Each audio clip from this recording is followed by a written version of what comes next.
کله کله د انسان د هدایت دپاره الله پاک فرشته هم د ځمکې له راولیږي، یو غیبي انسان هم د ځمکې له راشي چې هغه بیا غیب شي. یو داسې واقعه در سره شریکومه چې یقینا د ستاسو به سترګې غټې شي. یو داسې مسلمان چې هغه په لندن کې ژوند کولو او د لندن په زندګۍ کې د مغرب هغه زندګۍ کې د بېحیایي هغه زندګۍ کې هغه دومره وردننه شوی چې هغه ګنایانې شراب څښل یا نورې بېحیانې کول هغه له هېڅ ګناه نه ښکارېده.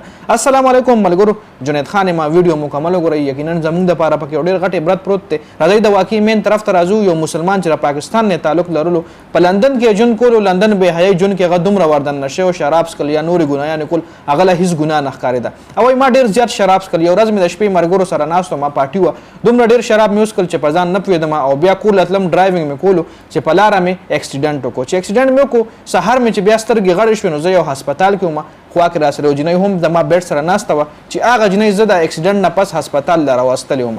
چې کله د ما علاج کمپلیټ شو او واپس زه خپل کور له تلم نو هماغه جنۍ زه خپل کوره پورې ورسولم چې په لار هغې سره زما دا خبرې شو چې هغه جنۍ ماله وي چې زه دلته لوکل یم، مطلب د انګلینډ یم، انګریز یم، خو دلته په یو ان جي او کې کار کوم. هغې ماله خپل ان جي او کارډ هم راکو. هغې زه خپل کوره پورې ورسولم، په خپل کور کې زه ډراپ کړم او زما نه واپس خپل کور ته لاړه یا هر چېرته لاړه. ماله د دې علم نشته. خو 2-3 ورځې پس زما تپوس له دوباره زما کور له راغه، زما د تپوس دپاره څه ټایم چې وایي هغه راغه نو هغه ټایم هم زه لګیا وم شراب مې څښل. چې راغه کېناستم نو هغې له هم ما شراب ورمخکې ما وایي انګریزه راکېدی شي دا هم شراب څکي. خو چې هغې له ما د شرابو کټورې ونیو نو هغې ما له وایي د شرابو ګیلاس چې وله مه ونیو نو هغې ما له وایي چې زه شراب نه څکم. ځکه نن سبا ورځو کې زه اسلام سټډي کوم او اسلام سټډي کولو کې ما له مخې له دا راغلي چې په اسلام کې شراب څکل حرام دي. نو ما شراب پرېښودي دي، زه شراب نه څکم. هغه ما سره ناسته وه، هغې وایي چې زه نن سبا د اسلام سټډي کوم. نو هغې ما نه وایي د اسلام باره کې څه تپوسونه وکړل چې هغه بیخي ما له راتلل نه.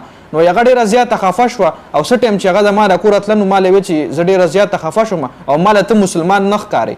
څه ټایم چې وایي زما له کوره لاړه چې شپه شوه زه وده شوم بیډ له لاړم چې ما سوچ کولو وایي د جنۍ خبره د ما دماغ له بار بار راتله چې هغې ما له ویل ته ما له مسلمان نه ښکارې.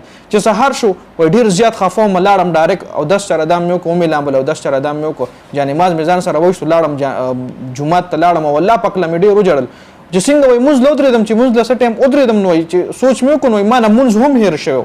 ډېر زیات وایي خفه شوم، ډېر زیات مې وجړل الله پاک نه. ټول نه پهله مې وایي مونځ زده کړو، بیا مې قرآن شریف په ترجمه باندې ختم کړو.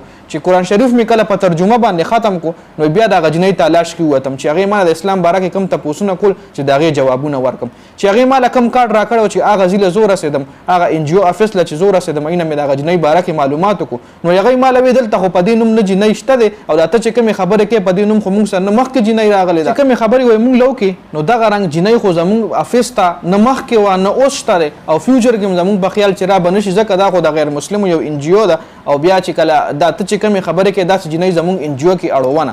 نو هغه مسلمان وایي هغه انسان وایي چې هغه کم د پاکستان نه تعلق لرو هغه شرابي چې بیا توبه وویښه. هغه وایي زه حیران وم چې دا جنۍ وس وکړه راغه د کوم ځای نه خو زما د هدایت یو ډېره غټه ذریعه وګرځېده. نو کېدی شي د الله پاک فرشته رالیږلي، کېدی شي د انسان د هدایت دپاره یو غیبي انسان راشي یو لګۍ کې د چینج راوستلو یو ذریعه جوړه شي.